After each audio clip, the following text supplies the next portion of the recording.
First off, let's understand the IQ. It's not small to be commensurately cheap. You can get a much bigger Corolla for about the same price. You can also get a bigger MP3 player than a Nano for about the same price. The idea is miniaturization done well is worth something. And in certain cities, where a parking space may only occur when two other cars park sloppily, this little guy can be a rolling mental health clinic. Now, the first thing people have to be convinced of about little tiny cars like this, and I do this all the time, is that they tend to be spacious inside. I don't get it.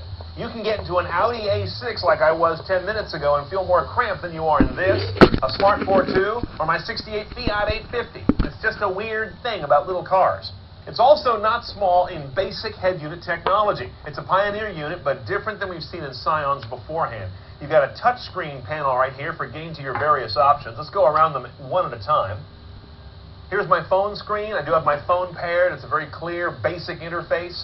Bluetooth streaming is also in here. Contacts are imported very nicely, and I can scroll them very quickly. That's a nice response. I like that. Okay, our sources are shown on this kind of needlessly tricky cover flow looking thing. I prefer to say screw that, just go to the all button. AM, FM, we're also HD radio enabled on this guy. CD, single optical slot up here, no DVD playback. iPod, lower left, that hooks up to this USB plus aux jack down on the console. Check out Pandora. Again, I've got an iOS device paired. The Pandora app's installed. When I launch it, I get a Scion brand on it. The screen goes blank, and control and logic are shifted to the vehicle. Notice Pandora carries over all the metadata, as well as the thumbs up, thumbs down functionality, everything you'd expect on the actual app. Now, a lot of you are asking, how's the nav? Well, there's no nav on this head unit. Again, being a pre-production car, I don't know where this sits in the line. This could be the base head unit or one notch up. Have to wait till this is actually on showrooms and can be configured on their web buying guide. But so far, that's all I can tell you right now. You may want to make plans to bring your own nav device based on past Scion factory nav rigs we've seen. Bottom right corner are my sound settings. These are interesting here. Scion sound profile, natural hear and feel. They're just presets of EQ. If I go under sound, I can roll my own EQ with treble, bass, front, rear, and left and right for the fader and the balance. DSP will give you the ability to turn on or off the automatic volume control. It's pretty common in most cars. Oh, check this out. Under DSP, I like this. I've got the Advanced Sound Retriever. It's a Pioneer technology that tries to retrieve some of that lost detail in compressed sources. I really like using this on Bluetooth streaming because Bluetooth streaming sounds like hell. You can turn this on at 3 different levels, either not at all, low rate, or high rate.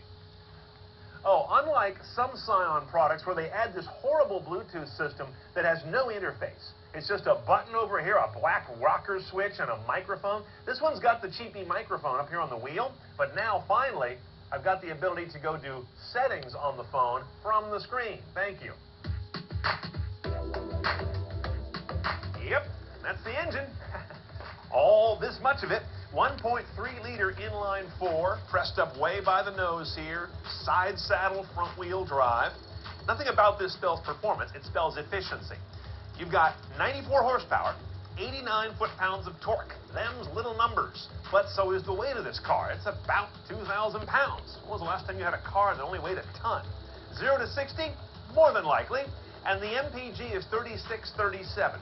And all of that gets done through a one-choice-only CVT, continuously variable transmission. And there's electric power steering on this guy, which is part of how they bring up the MPG. So no hydraulic pump to run it. It's an electric motor that gives you that assist.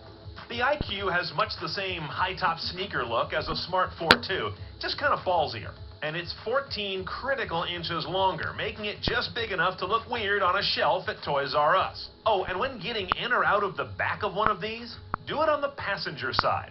That seat slides farther forward, so you're less likely to turn an IQ into an I full.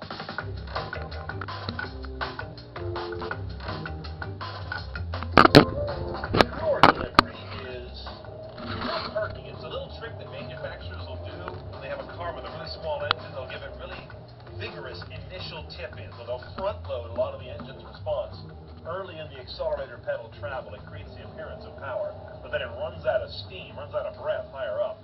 This car is in that range, but that makes it a good city driver. The engine is particularly, intrusive. Unlike a Smart 42, the engine, of course, is in the front. The Smart 42 is